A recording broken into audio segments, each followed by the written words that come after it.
Today we are going to be learning about tessellations. Tessellations were invented by a man named M.C. Escher, an artist named M.C. Escher, actually.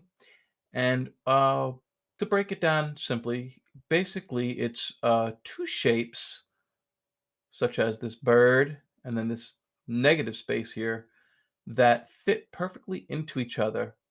Now, you could see as it worked, this particular one of my favorites, this works its way down. Um, the bird starts to form into the negative space of a fish. So you could see they still fit into each other. Here's another example. This is not from MC Escher, but this is from a fabric designer. This technique of tessellations is used in fabric design and tile design and basically all sorts of types of designs to this day.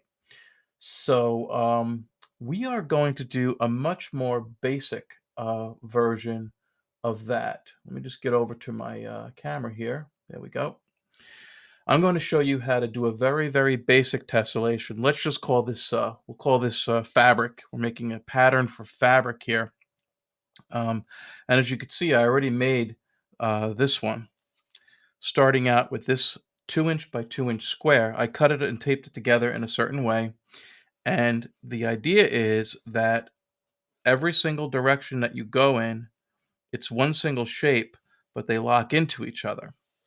Now, later on, we're going to do something with coloring this in, but let's just stick with how to make the tessellation to begin with. All right, so let's get this pre-made one out of the way. Let me just put it over here.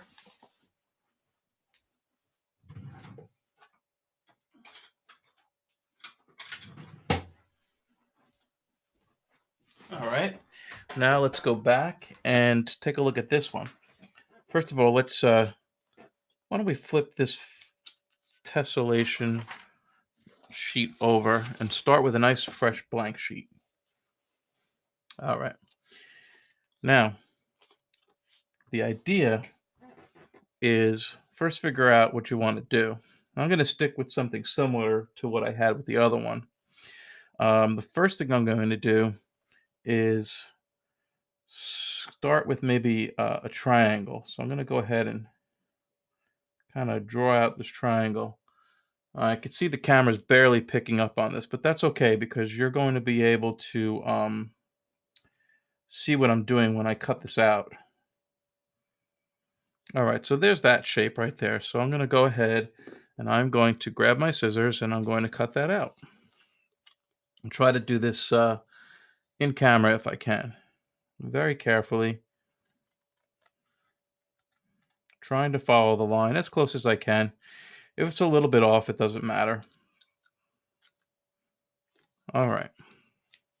So now what's going to happen is I'm going to take this piece and I'm going to move it over here and tape it on. The problem is that I don't know up and down which way to go. So what I'm going to do is get myself a piece of scrap paper. I guess I could do it on here, and I don't want to waste good sketchbook paper though. So I'll grab this piece of scrap right here. So I'm going to trace this just like this.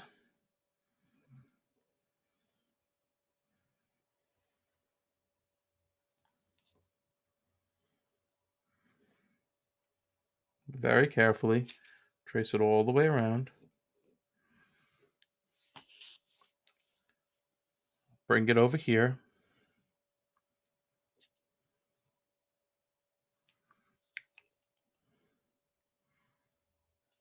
Trace this part just like that. So I'm tracing the pattern. Now if I bring it back, I know exactly where this triangle needs to go. So I could line it up just like that. And you can see why it's important to line it up because that's how they're going to intricately fit into each other. So I'm taking my time. I'm not rushing. I know this is going to make the video a little bit longer, and I know I have a limited amount of time on the video because if it gets boring, you lose your audience. All right. So here's a piece of tape. And I'm going to start out just by tacking it down. So I'm going to make sure everything is perfectly still, holding it in place. Now I'll reinforce that later, but that's good for now. All right, let's take a piece from the bottom and put it on the top, just like we did last time.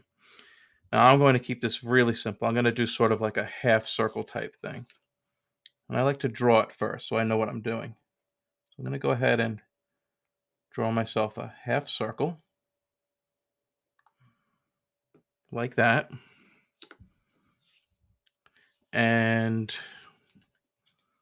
cut it out.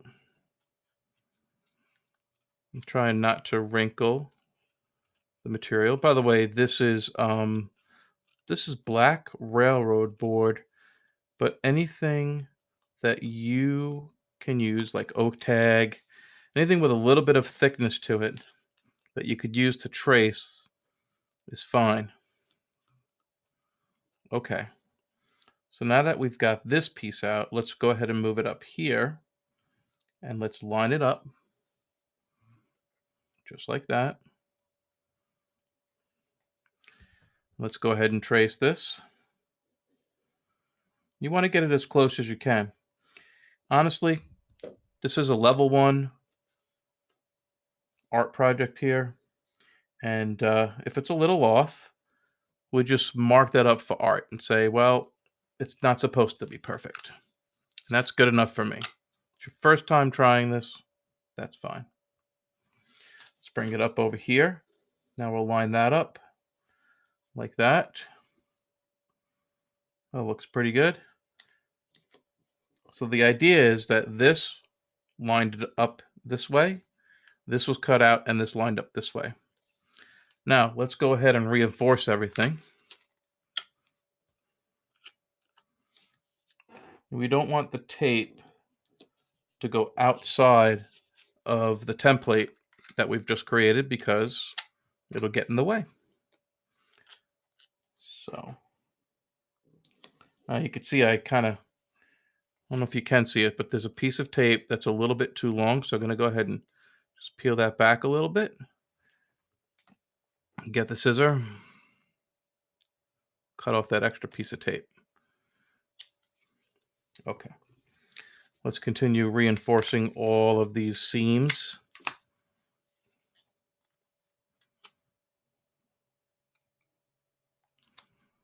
I can see a little bit of light shining through over here. So technically this is not perfectly lined up. So as my tessellation gets more underway, you'll see more and more imperfections. I'm going to leave it this way because this might happen to you. And I guess the message I'm trying to send to you is that if this happens to you, this is your first try, and that's okay. And you can see we're also doing just sort of a random shape. We're not making it look like a fish or a bird or anything like that. As you move along and you do more of these, then you start understanding how everything works and you can get into more intricate shapes.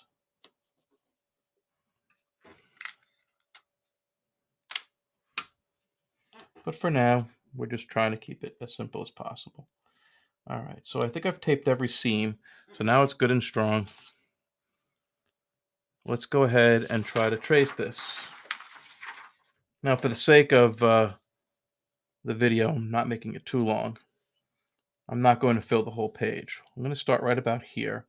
The other one I started at the corner and just worked my way in rows. Let's try something different here. Let's start here and let's trace it. I'm using a pencil.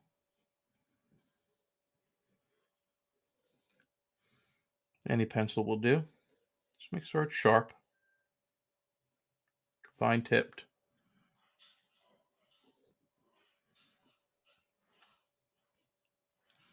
I think I got it all.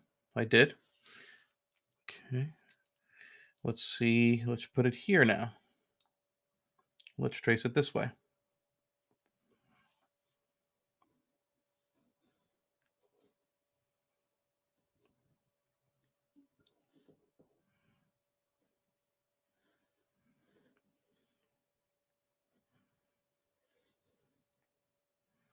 Now I don't have to do this side because it's already there, see?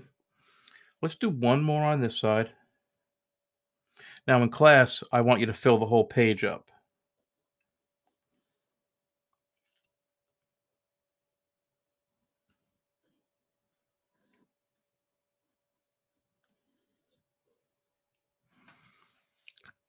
All right, let's put some under here. Look, see, it fits in every direction. Isn't that wonderful?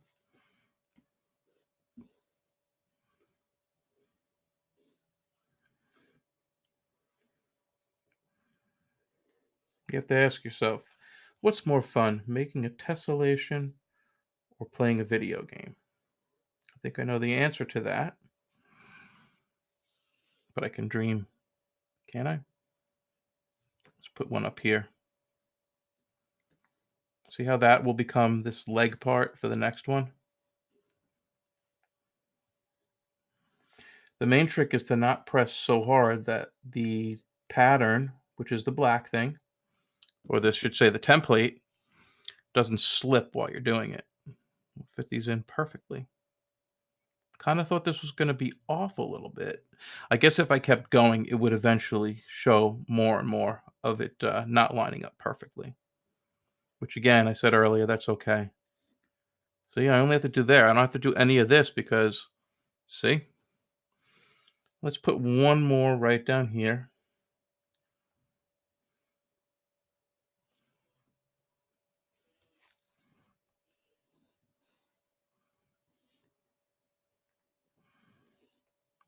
Whoops. Little slip there. It's okay though. All right, there you have it. We just made a tessellation. And again, I try to fill the whole thing up. Now we're going to do more with this, but for now, this is all I want for this one video.